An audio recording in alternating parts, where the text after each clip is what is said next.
Galing ako dyan. Nagatid ng pagkain ni teacher.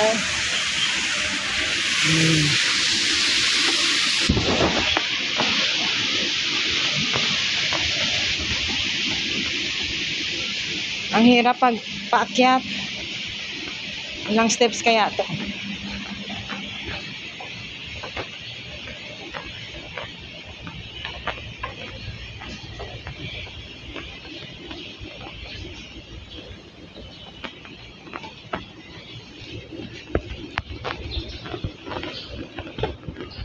Ang ingala.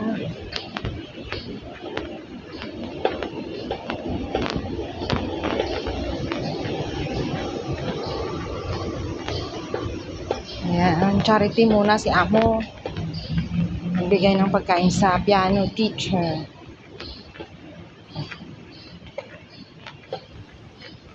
Paglabas ng elevator yung kakanan. Doggy. Tuwing hapon yun nilalabas? Ano po, umaga, tanghali, gabi. Kaso, Hi! busy kami kaya ngayon ko lang nailabas. Marami kayo? Dalawa kami. Ayan. Kapagod. Kapatid mo din? Kasama mo? Lunda. Yung gaman. Ako nagatid din ng para sa piano teacher ng apo ni Amo. Laging busy. Okay. Hi. Mabait naman siya, no? Oo, mabait siya pero ano siya, salbayis sa mga sasakyan. Sa? Sasakyan. Ah, Yung mga maiingay, lalo yung motor, yan. Ang baan niya lahat yan. Kasi ikaw, sugtog. ilang minutes mo nilalabas? 15? Ngayon, isang oras ko, pero 30 to 40 minutes lang. Isang oras kami, wala, tapos na yung gawain namin. Wala amo. Yan ang nilalagay mo? Tuloy lang. Akala ko. Bye!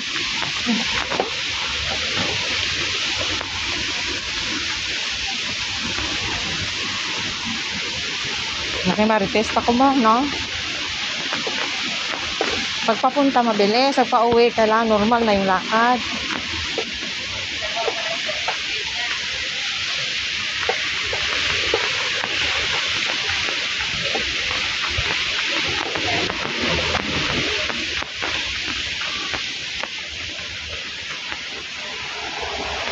Tingnan mo yung lakad. Ang gandili.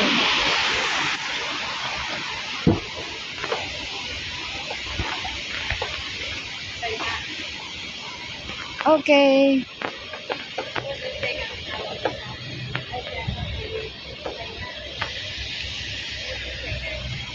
Dito sa Hong Kong, ganito yung trabaho ng mga DH. Hong Kong pa dito.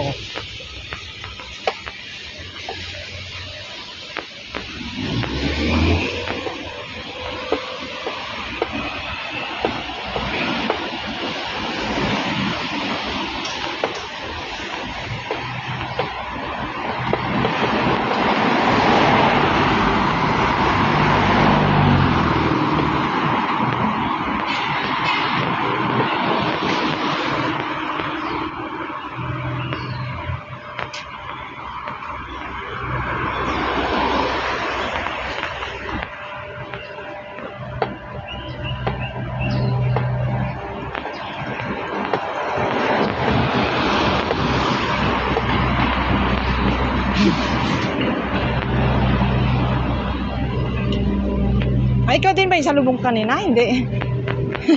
Kakaano mo lang? May salubong din akong itim kanina. Kasi sa mukha.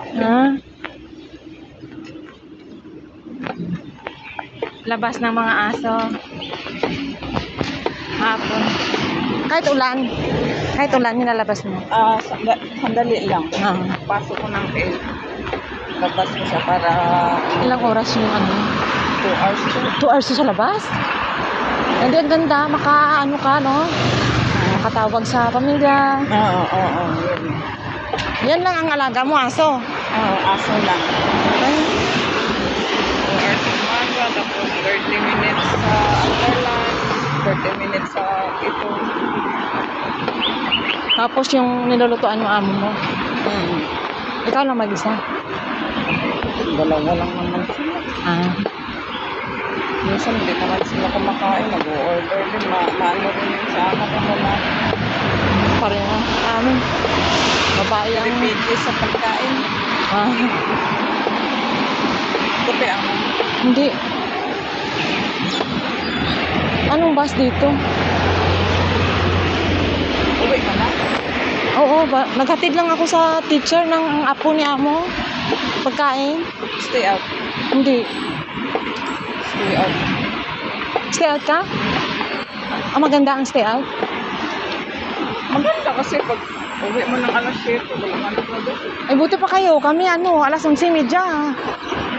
Nag-ano pa, kung may bisita, inaabot pa ng alas 12:30 ng May guest lang kami. Late na ako.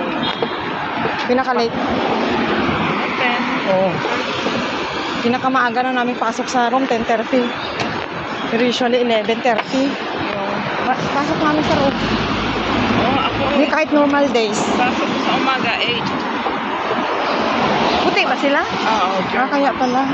pasok ko lakad to. Tapos pag uwi ko ng 2 hours, amo ko sa lang sa office na. Ah, aba minimum sahod mo? Paras lang. Bago lang ako. Ilang Yung January lang. Pero dati kong amo, 13 years ako dito. doon sa Gold Coast. Sa yate. Sino nagbigay dito? Nag-post na yung may mankita ko sa FB noon. Ah. Message ko lang. Tapos agent pa na, agent.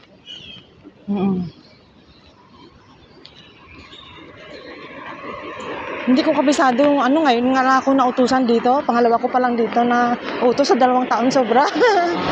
Kasi hindi ako lumalabas doon. No? Doon ako na dito hindi. Pwede pala doon, baba, no? Labas mo doon sa Admiralty. Entrance na yon. Sa may Pacific Place. Oo. Kaso malayo ang pag dito ako dumaan. Yan, kung alam mo, malapit. Minsan pag may bibilin ako sa Pacific Dito ka. Place, yan ako. Anong oras dyan na sarado? 10 yata or Ah. 10. Saan yung bahay nyo? Tapos lalakad ka. Balik naman doon. Ah, ikot lang to? Oo. Hindi kasi 30 minutes lang kami kasi pag dinasama 6:30, mag-impake siya ng gamit kasi aalis siya punta ng Berlin. Ba? Siya lang yung mo, tapos yung bahay. Ano kalaking bahay? 1,000 siguro. Ah. Tapos pero sa Monday, aalis kaming dalawa, punta kami ng Spain. Kayo lang? Mauna sila ni Amo, sa kami dalawa ng aso, sunod kami sa Monday. Oh? 2 buwan. Ang galing. Init-init. Mainit doon ngayon? Ngayon, Ah, maganda kasi nakakapunta ka sa iba. Bye. Diyan naman kami sa Regent.